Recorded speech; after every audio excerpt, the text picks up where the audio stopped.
Baik, sambil menunggu sahabat Nur Aida bergabung, kita tunggu untuk ayah dan bunda untuk bergabung terlebih dahulu ya bunda ya.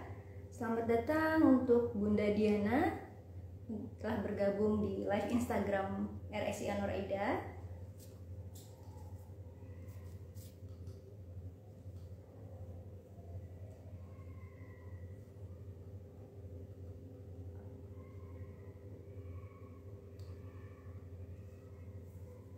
Sambil nunggu nanti.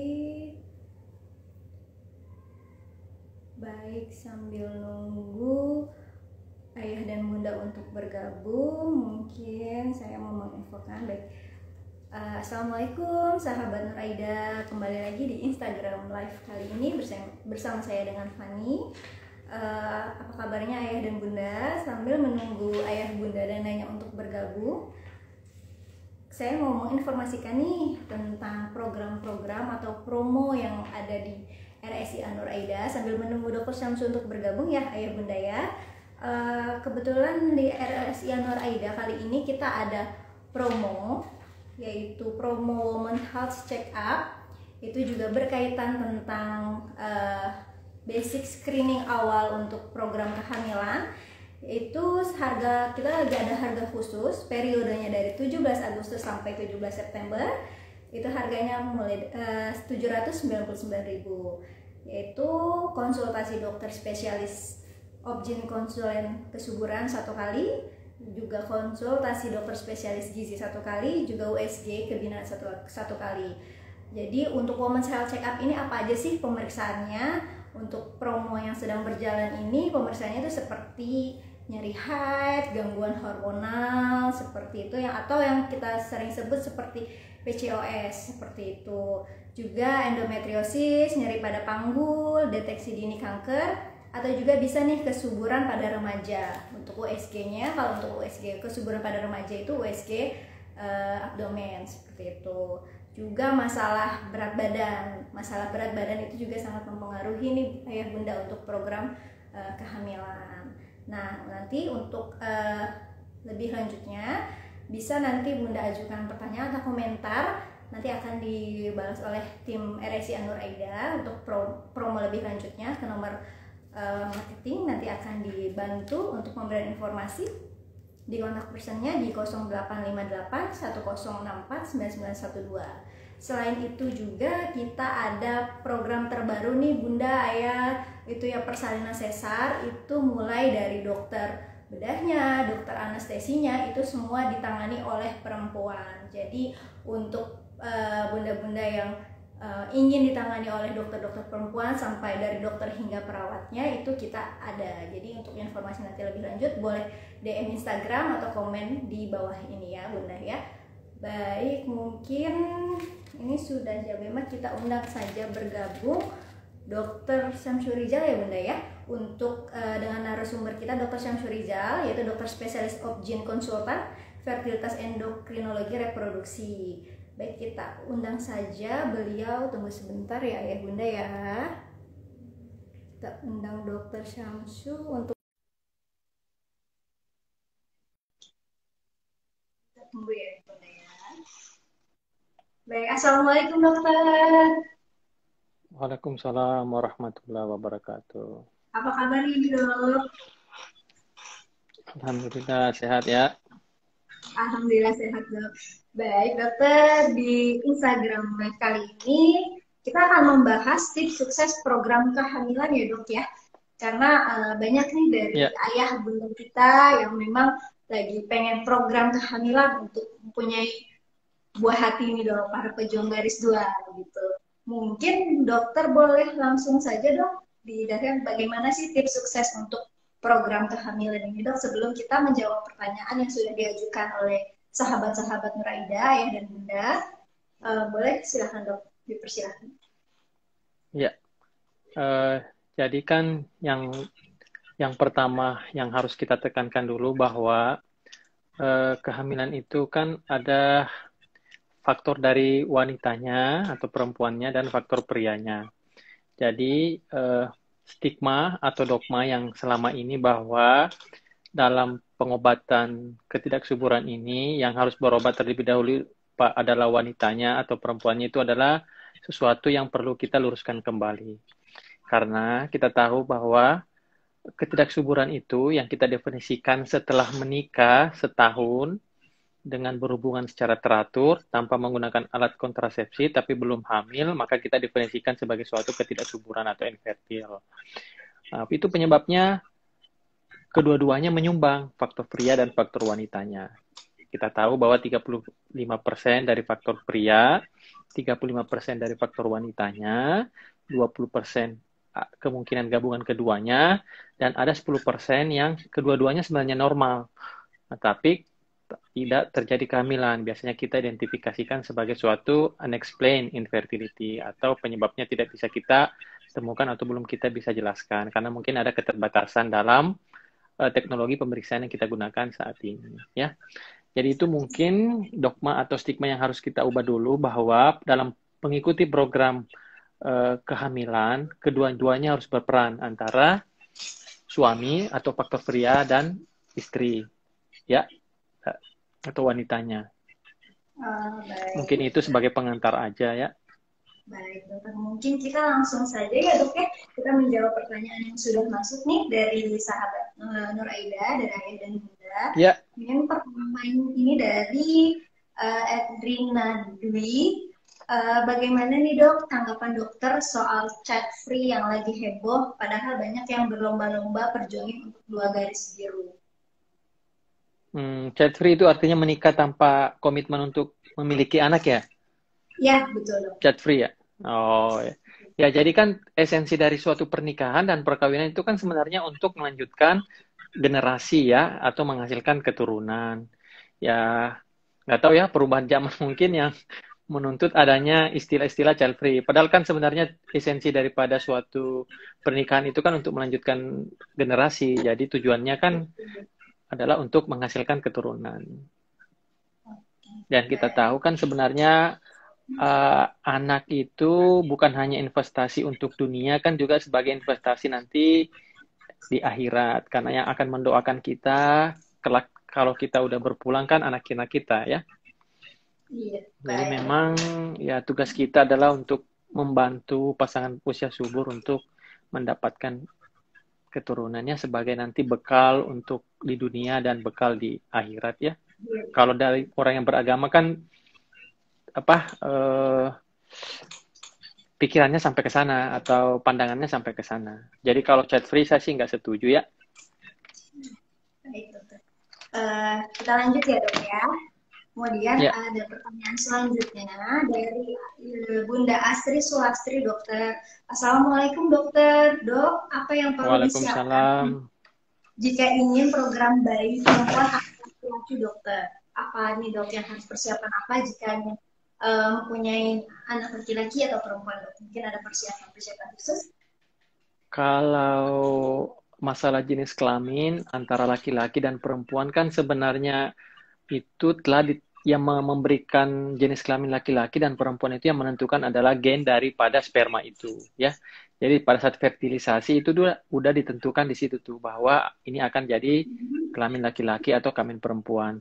Tetapi dalam teknologi reproduksi berbantu gitu kita bisa melakukan suatu teknologi untuk menghasilkan atau merencanakan kehamilannya laki-laki atau perempuan. Tapi ingat, untuk pemilihan jenis gender itu kalau di negara kita di Indonesia punya aturan untuk anak pertama itu dia tidak boleh memilih.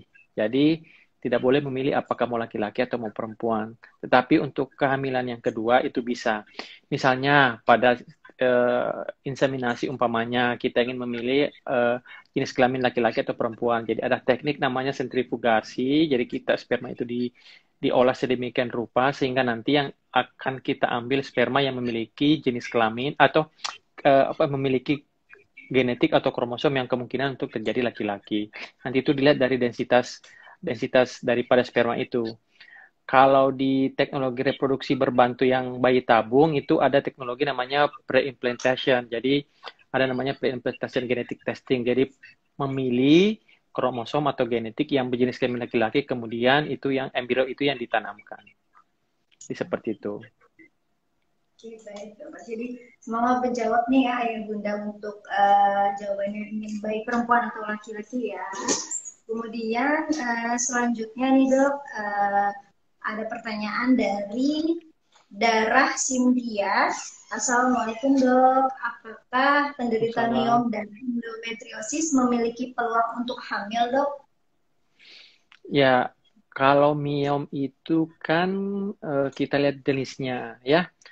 Kalau rahim itu sendiri kan kalau secara anatomi, kalau kita lihat susunannya dari dalam keluar ada namanya endometrium. Di situ adalah bagian tempat nempelnya nanti embrio atau janin.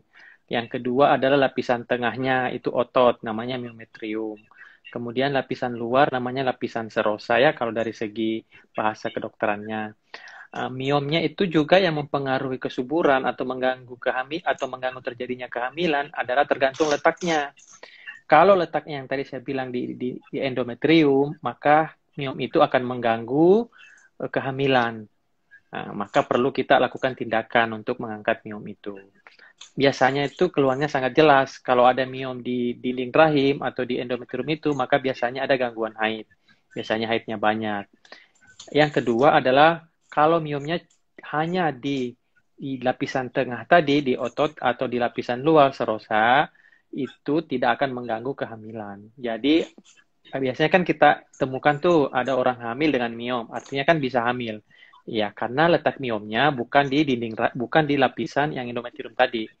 Jadi sebenarnya tergantung letak miomnya, itu intinya sebenarnya. Yang kedua, masalah endometriosis.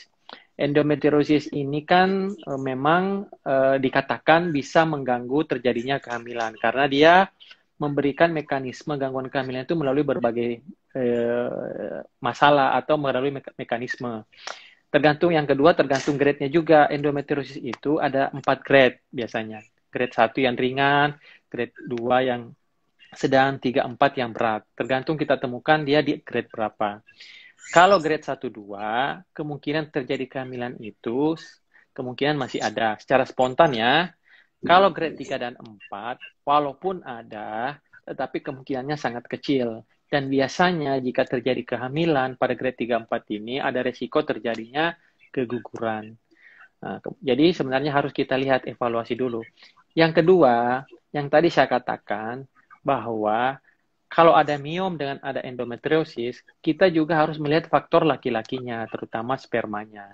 Apakah, karena itu nanti yang menentukan kita apakah ingin melakukan operasi, umpamanya pada endometriosis atau miom itu. Kalau spermanya masih bagus, artinya kan tujuan operasi pada pihak wanitanya adalah agar bisa terjadi kehamilan secara natural.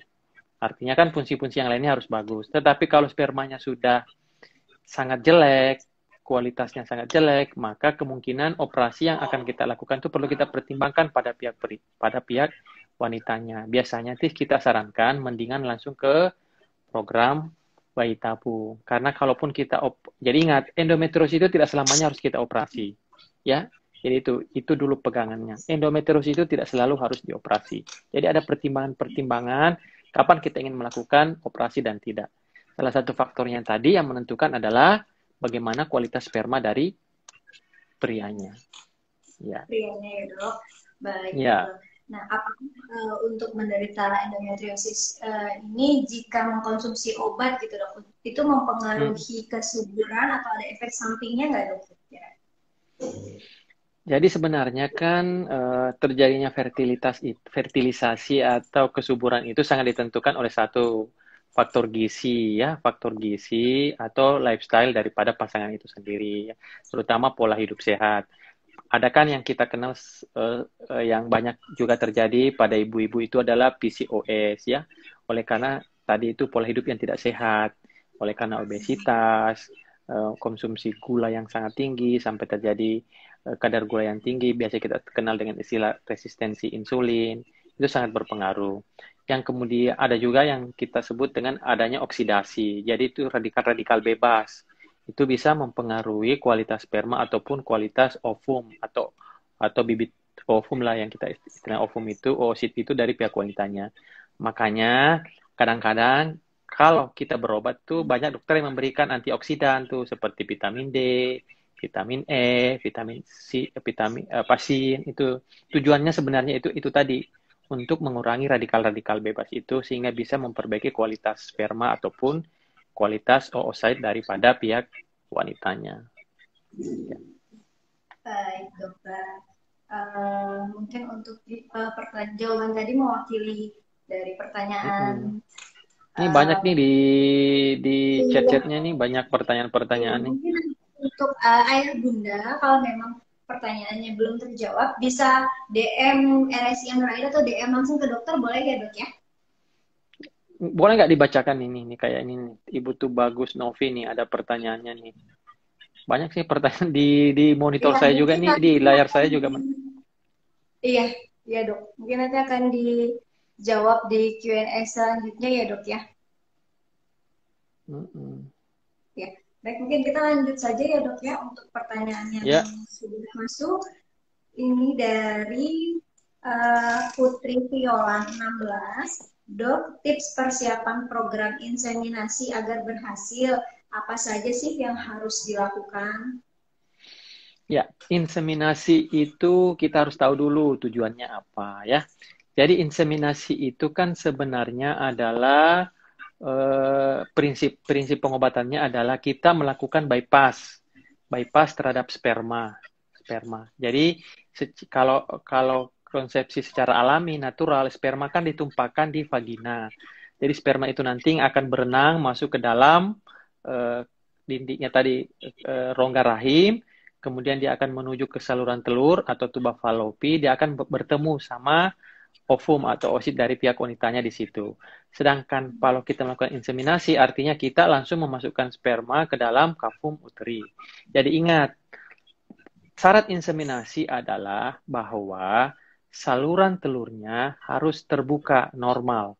Jadi syarat pertama harus kita ketahui terlebih dahulu apakah tubahnya atau saluran telurnya kita sebut dengan tuba itu normal atau tidak. Minimal satu tuba yang paten atau normal. Tidak ada kelainan. Jadi syarat pertama yang harus kita tahu itu bahwa tuba atau saluran telur dari pihak wanitanya normal. Yang kedua adalah jumlah sperma. Ada batasan-batasan yang diberikan kapan kita melakukan inseminasi. Dikatakan ketika kadar atau konsentrasi jumlah spermanya itu adalah 5 juta. Jadi minimal 5 juta. Ada juga yang memberikan boleh sampai 1 sampai 2 juta. Nah, tetapi di bawah itu, anggaplah di bawah 500.000 jumlah spermanya per cc, maka ada yang menyarankan boleh melakukan inseminasi, tetapi sangat kecil kemungkinan terjadinya keberhasilan. Jadi dua syarat itu yang harus dipenuhi. Yang pertama tubanya harus paten atau terbuka atau normal. Yang kedua jumlah spermanya minimal di atas 5 juta. Jadi itu. Jadi sebenarnya yang tadi saya tekankan dari awal, faktor sperma itu sangat menentukan kemana arah pengobatan kita. Baik, dokter. Kemudian dokter, kita lanjut lagi untuk pertanyaan selanjutnya dari Oktaviantis. Dok, kalau suami azoosperma, apa masih peluang untuk membuahi? Azospermi ya. Azoosperma, ya. Ya, jadi kalau kita dapatkan hasil analisa sperma yang azospermi, kita tidak boleh langsung menjudge hanya satu kali pemeriksaan. Biasanya kita lakukan konfirmasi pemeriksaan ulang, biasanya 3 atau 4 minggu kemudian. Kalau kita mendapatkan hasil yang sama, maka kita lakukan evaluasi. Penyebab azosperminya ini apa? Apakah karena obstruksi, artinya tersumbat sampai tidak ada sperma yang keluar, atau bukan karena obstruksi. Biasanya kita lakukan pemeriksaan hormonal, kita lihat kelainannya di mana. Atau kadang-kadang kita lakukan pemeriksaan USG testis untuk mengetahui. Kalau penyebabnya karena obstruksi, biasanya kita konsul ke spesialis urologi untuk melakukan tindakan operasi rekanalisasi, artinya membuka yang tersumbat itu. Tetapi kalau memang penyebabnya karena kelainan di produksinya atau testisnya lantung biasanya, maka pengobatan yang tepat itu adalah dengan teknologi reproduksi berbantu atau bayi tabung. Karena nanti akan dilakukan, ada istilahnya, sperma itu langsung diambil dari testisnya. Ya, jadi ingat, bayi tabung itu tuh hanya membutuhkan satu sperma hidup saja. Itu udah bisa kita lakukan program bayi tabung. Yang tadi beda dengan inseminasi, butuh di atas 5 juta atau 1 sampai 2 juta minimalnya ya. Iya. Baik dokter.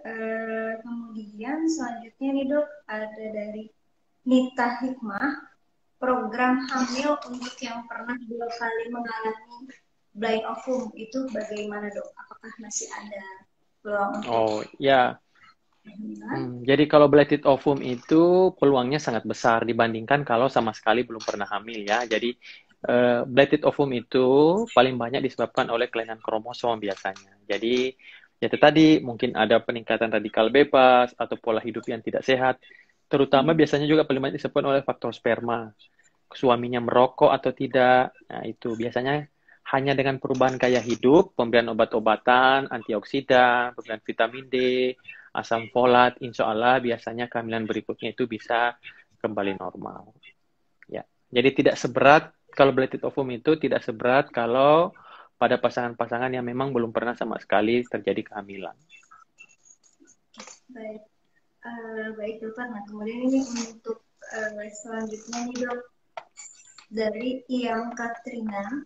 Ayah Katrina, saya sudah 1 tahun lebih menikah, belum dikaruniai anak. Apakah perlu cek HSG dan cek sperma suami dokter?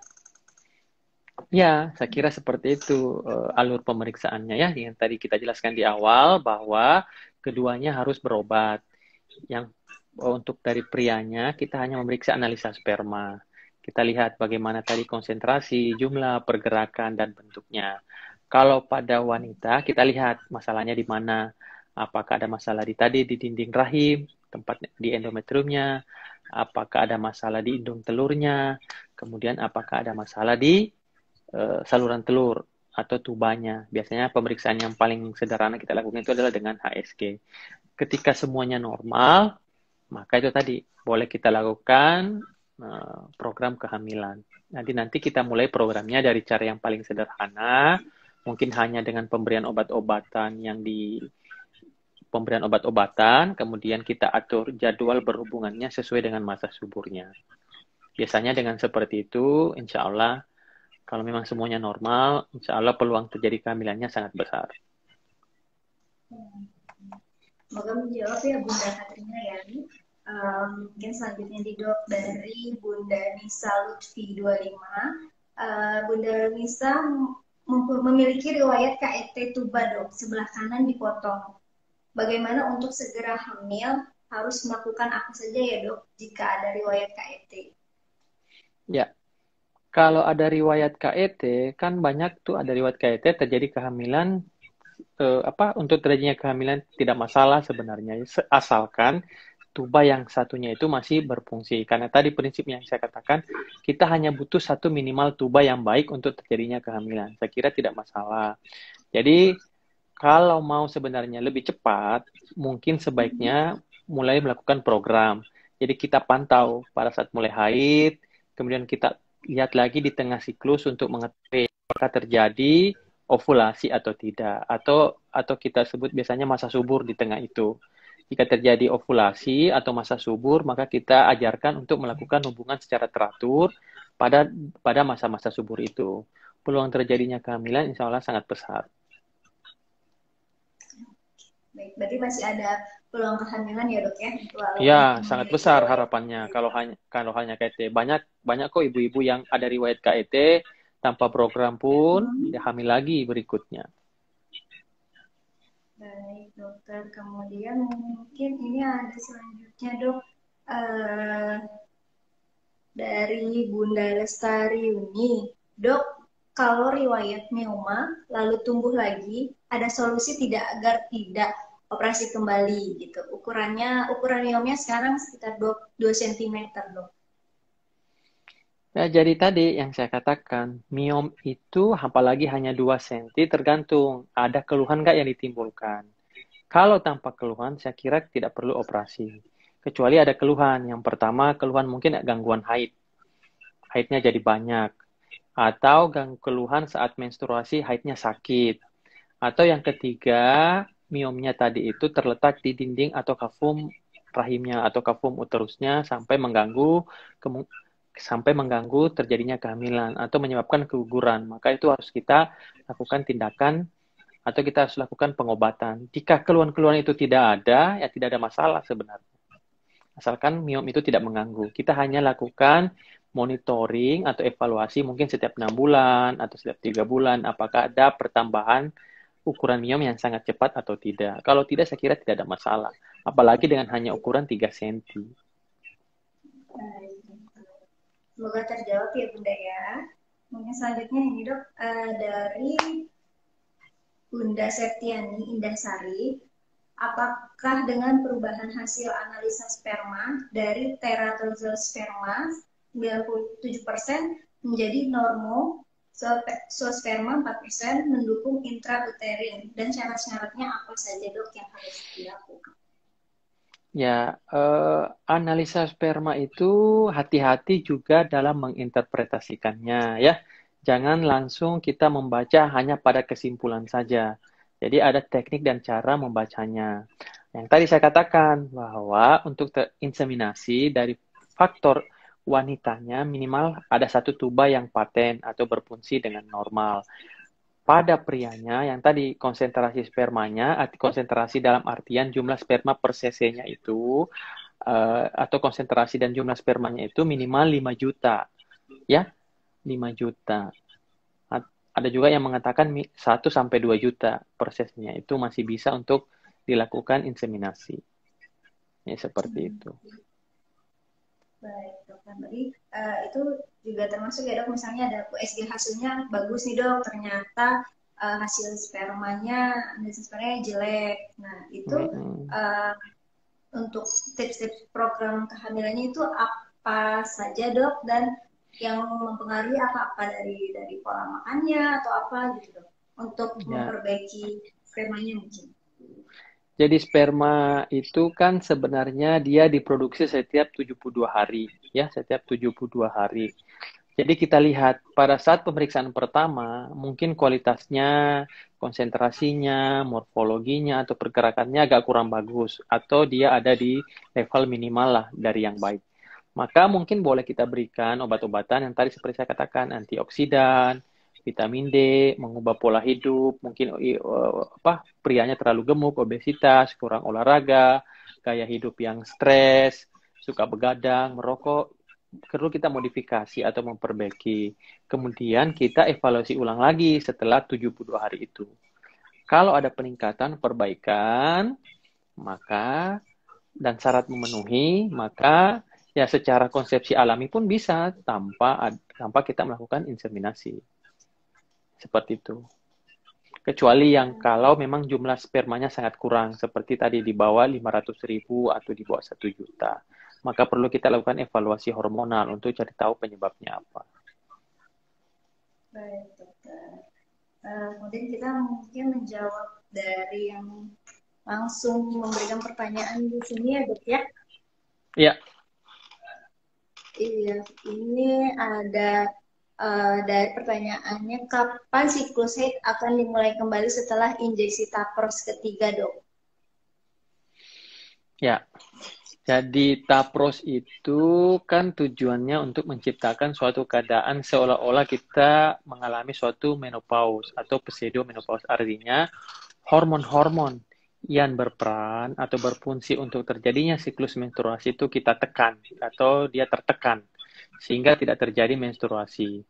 Nah, kapan berakhirnya? Jadi suntikan tapros pertama biasanya seminggu atau 2 minggu kemudian itu masih terjadi haid. Suntikan tapros kedua atau ketiga biasanya tidak terjadi haid lagi. Tetapi setelah kita hentikan sebulan kemudian maka dia akan terjadi menstruasi kembali. Semoga itu menjawab ya Bunda ya. Kemudian kita selanjutnya akan membacakan komen pertanyaan dari apakah sis bisa mewakili tes HSG, dan yang kedua prosedur inseminasi intraurin dan syarat-syaratnya dok. Mungkin yang tadi ya dok ya. Ya. Jadi pemeriksaan tuba itu ada 3 tingkatan ya. Yang paling sederhana dengan SIS, salin mukus sonografi. Biasanya kita masukkan cairan, kemudian kita lihat dengan USG apakah ada cairan yang tumpah di belakang rahim. Yang kedua adalah dengan HSG. Dan yang ketiga yang paling baku atau standar bakunya adalah dengan laparoskopi. Masing-masing memiliki keuntungan dan kerugian. Kalau dari segi ekonomi atau biaya, SIS yang paling murah. Kemudian HSG, kemudian laparoskopi. Tetapi tingkat keakuratan yang paling baik adalah dengan laparoskopi. Jadi, pada pemeriksaan umpamanya SIS atau HSG, ada keraguan-raguan atau hasilnya tidak baik, maka perlu kita konfirmasi dengan pemeriksaan laparoskopi. Karena laparoskopi itu, dia golden standard, bisa melakukan diagnostik, artinya menilai, dan jika terjadi kelainan, kita langsung memperbaiki pada saat itu. Dan ingat, HSG itu jangan langsung, pada saat hasilnya dia tidak baik, anggaplah ada sumbatan, maka belum tentu terjadi sumbatan. Tetapi jika hasilnya baik, 95% pasti hasilnya baik. Jadi ingat, jadi hati-hati juga dalam membaca hasil HSG. Apalagi kalau hasilnya dikatakan buntu di kedua ujung proksimalnya. Itu hati-hati. Kemungkinan itu adalah spasme atau pada saat kita melakukan HSG, ibunya mungkin kaget, kesakitan, tiba-tiba terjadi spasme. Jadi pemeriksaan HSG juga harus hati-hati dalam menginterpretasikannya ya. Baik dokter. Jadi untuk ayah dan bunda nih, jika memang masih belum puas nih ya dengan jawaban-jawaban dokter Syamsu, bisa langsung konsultasi dengan dokter Syamsu di RSI Nur Aida ya bunda ya. Kemudian dok, kita bacakan selanjutnya pertanyaan yang masuk dari ayah bunda nih. Sebentar dok. Sore dok, saya sering telat haid semingguan, tapi hasil TP selalu negatif. Kira-kira itu kenapa ya dok? Hasil tes pack maksudnya ya. Dok. Hasil tes packnya ya. Ya, jadi kriteria terbaru sekarang, haidnya normal itu tuh 24 sampai 38 hari ya siklusnya. Jadi siklus terpendek 24, siklus terpanjang 38. Apakah masih ada di varian itu? Kemudian perbedaan antara siklus terpanjang dan siklus terpendek itu tidak boleh lebih dari 7 sampai 8 hari. Nah, kenapa sering terjadi gangguan haid? Hati-hati. Jadi kesuburan atau jadi prinsipnya begini, menstruasi setiap bulan itu terjadi adalah untuk mempersiapkan satu sel telur setiap bulannya. Jadi ingat, jadi kesuburan itu, satu sel telur setiap bulannya dipersiapkan itu kita sebut sebagai suatu ovulasi atau masa subur. Nah, ingat, tidak semua wanita itu menghasilkan satu sel telur setiap bulannya. Nah, itulah yang salah satu penyebab terjadinya ketidaksuburan. Bagaimana cara kita mengetahui bahwa saya menghasilkan sel telur setiap bulannya? Tanda yang paling gampang adalah kita melihat regulasi menstruasinya. Ketika seorang wanita regulasi menstruasinya teratur, kemungkinan besar dia menghasilkan sel telur satu setiap bulannya. Tetapi hal itu pun tidak selamanya. Tidak selamanya juga bahwa setiap wanita menstruatur akan menghasilkan satu sel telur setiap bulannya. Nah, tetapi jika ada yang mengalami gangguan menstruasi, kemungkinan besarnya untuk tidak menghasilkan satu sel telur setiap bulannya itu sangat besar. Jadi ingat, jadi kalau ada gangguan haidnya tidak teratur, kemudian sudah mengalami infertil lebih dari setahun atau 2 tahun, kemungkinan salah satu faktor penyebabnya adalah tidak dihasilkannya satu sel telur setiap bulan. Nah, makanya itulah gunanya biasanya diberikan obat-obat penyubur. Jadi istilah itu penyubur atau semacam itu sebenarnya adalah untuk agar kita merangsang sel telur itu menghasilkan sel telur supaya siap untuk dibuahi oleh sperma yang normal. Begitu kira-kira pandangannya tentang gangguan haid ya. Baik dok. Kira-kira kalau untuk dari kesuburan sendiri dok, itu mempengaruhi dari faktor usia nggak sih dok? Kira-kira gitu. Ya, faktor usia sangat berperan karena ingat wanita itu memiliki cadangan ovarium, cadangan bibit ya, cadangan bibit atau cadangan sel telur namanya. Nah, setiap bulan dihasilkan, kemudian dia akan mengalami penurunan atau pengurangan. Nah, jadi beda dengan pria yang sampai tua pun masih bisa untuk menghasilkan keturunan. Tetapi pada wanita, cadangan sel telurnya itu akan berkurang. Makanya wanita nanti saat sel telurnya sudah berkurang, dia akan masuk ke fase menopause namanya, akan berhenti haid. Cut off point-nya atau batas umurnya itu adalah di atas 35 tahun. Makanya ketika ada orang yang menikah kurang dari 35 tahun, batasan untuk kita lakukan evaluasi itu masih kita beri kesempatan selama setahun.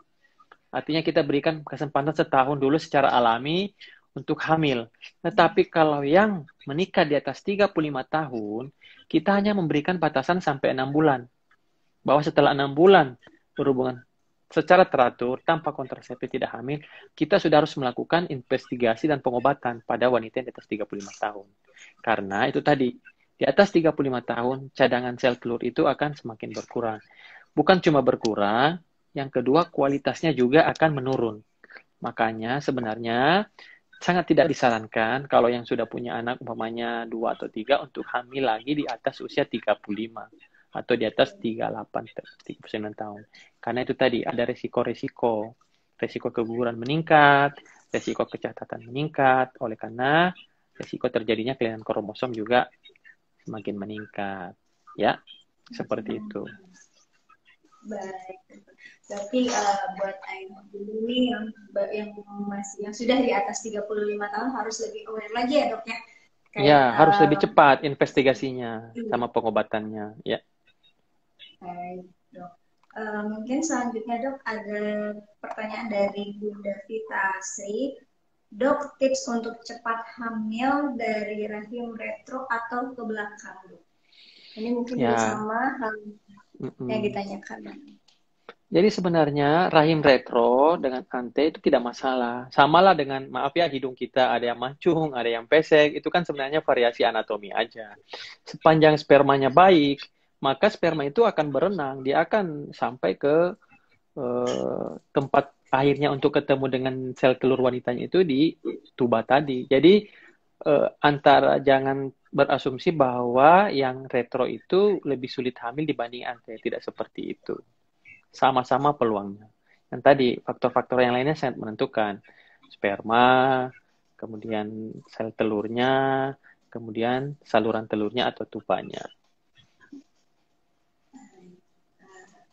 Kemudian kita akan jawab pertanyaan yang ada di kolom komentar ya, Dok. Ya. Kalau untuk vitamin tadi sudah dijawab ya, Dok. Ya. Nah, ini Dok, pingin sekali nih, Dok, program hamil. Sudah nikah 1 tahun sampai 12 bulan, tapi selama 8 bulan kemarin suami kena paru-paru basah. Tipsnya seperti apa nih, Dok? Paru-paru basah itu TBC kali ya? TB ya? Iya, TB, Dok. Ya, jadi mungkin pengobatan di suaminya dulu dituntaskan, kemudian sudah sembuh, mungkin bisa program.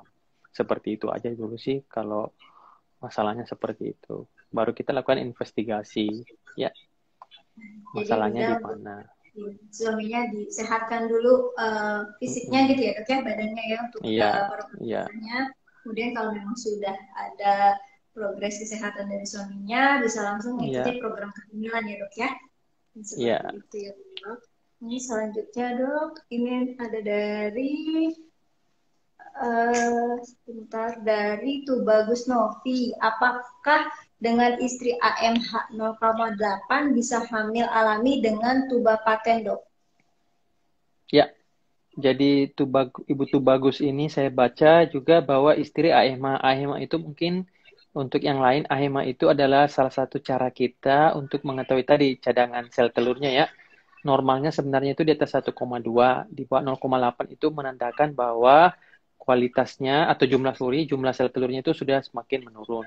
Kemudian ada faktor suami, astenoterato, jadi jumlah dan bentuknya juga yang mengalami penurunan. Sebenarnya sih kalau secara medis bahwa dengan 2 faktor seperti ini sih sebenarnya sih kalau memang sanggup secara ekonomi mampu, mendingan langsung ke program IVF, bayi tabung.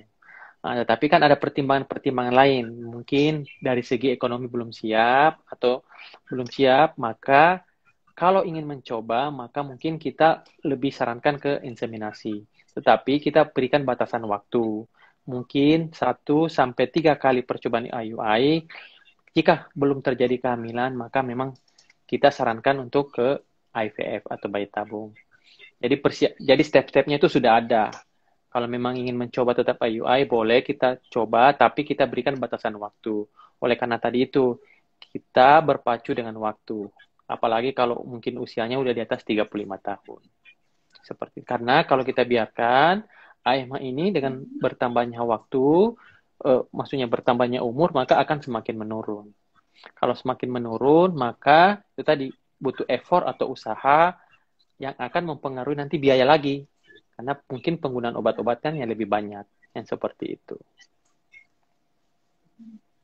Untuk idealnya nih dok, biasanya kan untuk para bunda-bunda yang sudah program hamil, mungkin itu kan ada memang yang seperti vitamin atau obat-obatan yang harus dikonsumsi selama 1 bulan ya dok ya.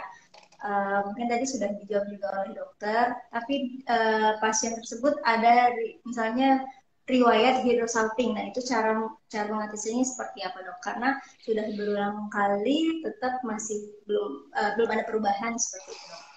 Ya, jadi ingat ya, hidrosalping itu sekarang kan kita masuk ke arah teknologi reproduksi. Itu tadi pertimbangan hidrosalping secara medis sebenarnya, secara acuan bahwa hidrosalping kalau kedua-duanya kena kiri dan kanan, maka lebih disarankan untuk dilakukan IVF atau bayi tabung dibanding kalau kita melakukan rekonstruksi. Rekonstruksi itu artinya kita memperbaiki hidrosalping ini. Nah, kita memperbaiki dengan harapan untuk mencoba melakukan atau mencoba terjadinya kehamilan secara natural atau dengan inseminasi. Tetapi ingat, ada resiko terjadinya kehamilan di luar kandungan. Kenapa hidrosalping ini sangat penting kita tahu bahwa karena hidrosalping ini mempengaruhi kesuburan. Yang pertama, hidrosalping itu mengandung cairan yang sangat toksik. Jadi dia bisa membunuh sperma ataupun jika terjadi kehamilan akan membunuh embrio. Yang kedua adalah bahwa hidrosalping itu akan menghasilkan cairan. Cairan itu tuh bisa memberikan flushing atau efek menyiram ke dalam kafum yang akan bisa menyebabkan runtuhnya atau lulunya embrio. Jadi efek flushing. Itu tadi. Jadi kalau di teknologi reproduksi berbantu sekarang, jika ada hidrosalping, maka kita harus lakukan laparoskopi untuk melakukan penutupan saluran tuba atau mengangkat hidrosalping itu, kemudian kita lakukan bayi tabung. Seperti itu. Jadi dengan obat-obatan hidrosalping tidak akan sembuh. Tidak akan sembuh ya dok ya. Jadi salah satu cara lainnya itu dengan IVF ya dok ya. Iya, IVF atau memang kalau terbatas dari masalah ekonomi, maka ingin melakukan rekonstruksi boleh, tapi itu tadi ada resiko terjadinya kehamilan dan kita harus memberikan batasan waktu sampai maksimal mungkin 6 bulan atau 1 tahun menunggu terjadinya kehamilan. Jika tidak terjadi kehamilan, maka harus segera pindah ke tahapan pengobatan selanjutnya yaitu dengan teknologi reproduksi berbantu. Jadi ingat prinsip daripada pengobatan fertilitas ini adalah kita berpacu dengan waktu karena tadi ada faktor yang sangat berperan yaitu usia untuk membantu kesuksesan daripada program kehamilan ini. Mungkin ini kan banyak dari beberapa sahabat Nur Aida yang baru bergabung dok. Mungkin bisa dijelaskan step awal bagaimana sih untuk program kehamilan atau basic-basicnya screening awal untuk melakukan program kehamilan itu apa aja sih dok? Ya yang tadi saya jelaskan di awal bahwa kedua pasangan baik suami maupun istri harus sama-sama datang berobat karena evaluasi awal yang harus kita lakukan terlebih dahulu adalah sperma. Jadi faktor sperma ini sangat menentukan. Jangan sampai perempuannya atau pihak wanita atau istrinya pengobat terus, menjalani operasi kah, sudah dikasih obatan segala macam, disuntik segala macam. Ternyata sperma belum diperiksa. Nah, ternyata spermanya yang bermasalah. Gimana mau hamil? Kan bibitnya dari sana. Jadi faktor pertama yang harus kita tahu adalah spermanya. Spermanya ada di level berapa? Baikkah, kurangkah, atau sedangkah? Karena itu menentukan arah kita. Kalau spermanya baik, Baru kita evaluasi wanitanya, apakah uterusnya baik, jumlah sel telurnya cukup atau banyak, atau saluran telurnya minimal ada satu yang paten, maka secara alami pun bisa, atau minimal dengan inseminasi. Tetapi kedua faktor itu tidak terpenuhi, apakah tuba, apakah sperma, maka kita jangan berlama-lama dengan inseminasi, berlama-lama dengan obat penyubur, berlama-lama dengan minum obat-obat yang akan menghabiskan waktu, kemudian menghabiskan biaya. Seperti itu. Baik. Berarti langsung saja ya dok ya, dengan awalnya itu dari analisa sperma gitu ya dok? Ya, itu sangat berperan sekali. Baik dok. Kemudian kita lanjut saja dok. Ini ada pertanyaan baru masuk nih dok dari sebentar. Sebenarnya apakah pengobatan PCOS anak usia 16 tahun sama dengan wanita menikah dok? Hati-hati, usia 16 tahun itu belum bisa kita diagnosis sebagai PCOS.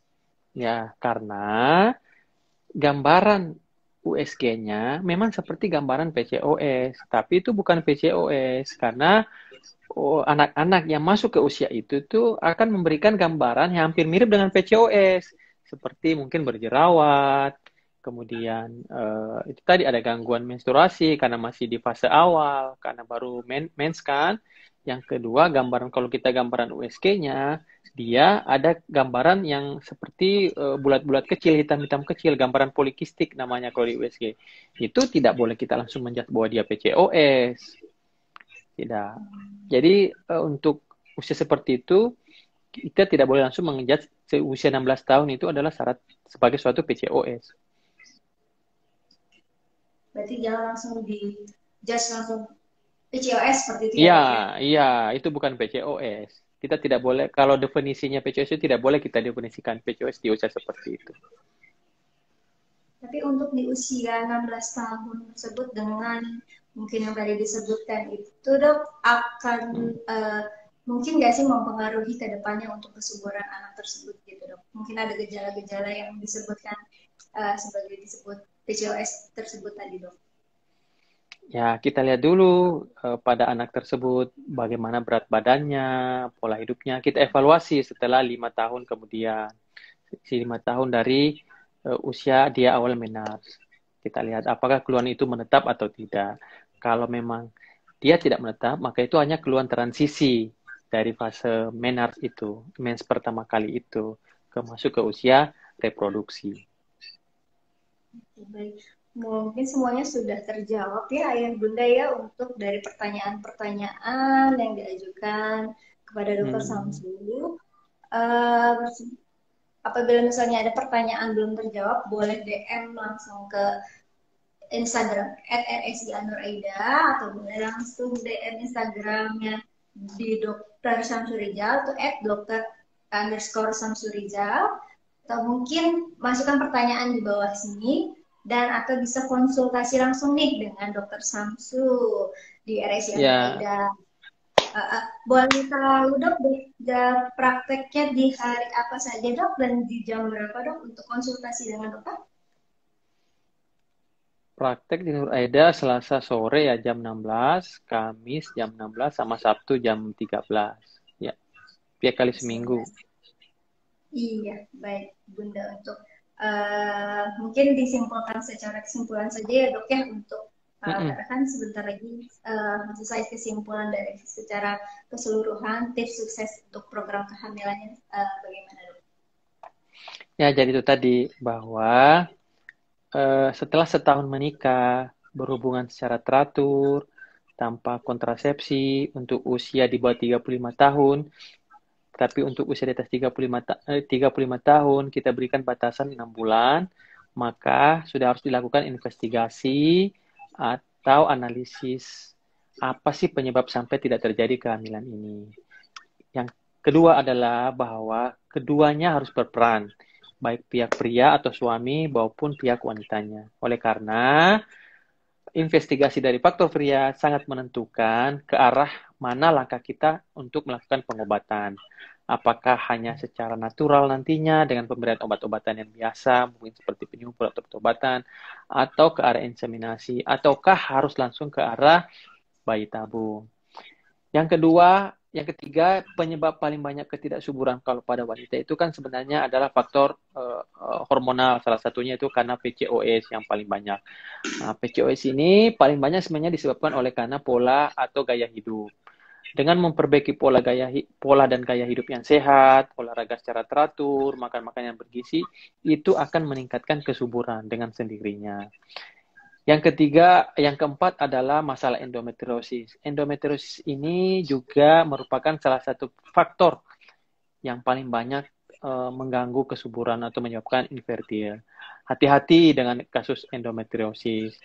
Endometriosis itu tidak selalu harus dioperasi. Ya, ingat itu pesannya. Kita harus mempertimbangkan banyak faktor untuk melakukan suatu evaluasi. Karena endometriosis itu hanya boleh satu kali selama hidup untuk dilakukan operasi endometriosis. Jadi operasi endometriosis itu betul-betul harus dilakukan dengan pertimbangan yang matang. Dengan tujuannya apa dulu. Ya, karena kenapa? Endometriosis ini angka kekambuhannya tinggi, dan yang kedua itu tadi berhubungan dengan cadangan bibit atau berhubungan dengan sel telur.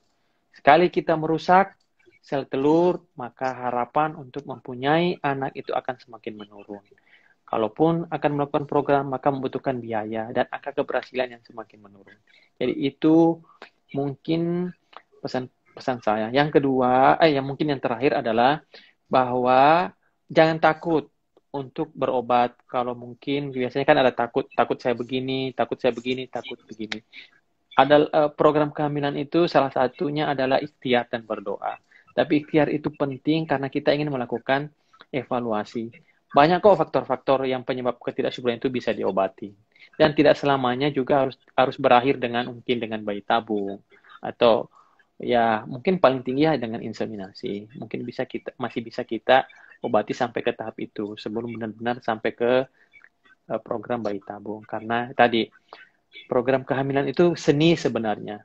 Tetap kita mempertimbangkan ada faktor medis, tapi sebagai dokter juga kita tetap mempertimbangkan dari sisi ekonomi. Ya, seperti itu. Ya, intinya seperti itu sebenarnya. Jangan takut untuk melakukan pemeriksaan untuk mengobati ketidaksuburan ini. Iya, baik dokter. Mungkin nih dari saya sendiri, mungkin untuk dari sahabat Nur Aida nih dokter nih, untuk bari yang followers baru atau yang memang belum follow RSI Nur Aida, wajib follow nih karena banyak pengetahuan yang akan diberikan dari dokter konsulen kesuburan kita, itu dokter Syamsu, dan kita mempunyai dokter konsulen kesuburan itu ada dua, yaitu dokter Lukman Hakim Musin juga dengan dokter Syamsu Rizal. Nah, kalau untuk program kehamilan tersendiri kita ada namanya itu sebelumnya kita disebutnya itu KIPA, Klinik Ingin Program Punya Anak Dok. Jadi untuk khusus ayah bunda ini yang ingin mengetahui apa sih KIPA itu, boleh nanti intip-intip sedikit di feed Instagram RSI Nur Aida gitu. Bisa dilihat di situ informasinya atau boleh DM langsung di Instagram RSI Nur Aida. Nah, selain itu di RSI Nur Aida itu memiliki 6 dokter spesialis obgyn, 4 diantaranya wanita dan 2 laki-laki. Untuk lebih spesifiknya lagi, kalau ini program kehamilan dengan dokter Syamsu dan juga dokter Lukman Hakim Musin. Seperti itu Bunda. Dan untuk 5 pertanyaan tadi mungkin nanti akan dipilih oleh dokter Syamsu setelah acara live Instagram selesai. Kita ada seperti giveaway dok gitu. Jadi untuk 5 pertanyaan terbaik nih mendapatkan diskon 50% untuk konsultasi plus hampers cantik dari RSI Nur Aida dok. Seperti itu. Dan juga informasi nih Bunda, untuk yang memang sudah program kehamilan, mungkin mau untuk nabung-nabung nih untuk masa-masa untuk nanti persalinannya. Nah, di RSI Nur Aida kebetulan juga ada program yang disebut dengan TAPER dok, yaitu tabungan persalinan. Persyaratannya sih nanti untuk tabungan awal itu kita pembuka 500.000 sesuai nanti kelas yang diambil ya ayah bunda ya, bisa dari Presiden Suite sampai kelas 3 itu nanti disesuaikan untuk tahapan awal untuk buka tabungannya. Itu bisa tidak hanya untuk digunakan persalinan saja nih dok. Kalau misalnya dari sahabat Nuraida yang bunda sudah mengikuti tabungan persalinan, itu bisa digunakan untuk layanan-layanan konsultasi lainnya. Misalnya mempengaruhi nih untuk layanan konsultasi dengan dokter spesialis urologi untuk mengetahui misalnya cek spermanya jelek, nah itu bisa dipergunakan tuh dok. Atau Ya. memang ingin mengetahui dari pola makan yang sehat seperti apa untuk program kehamilan, itu bisa dengan konsultasi dokter spesialis gizi kita.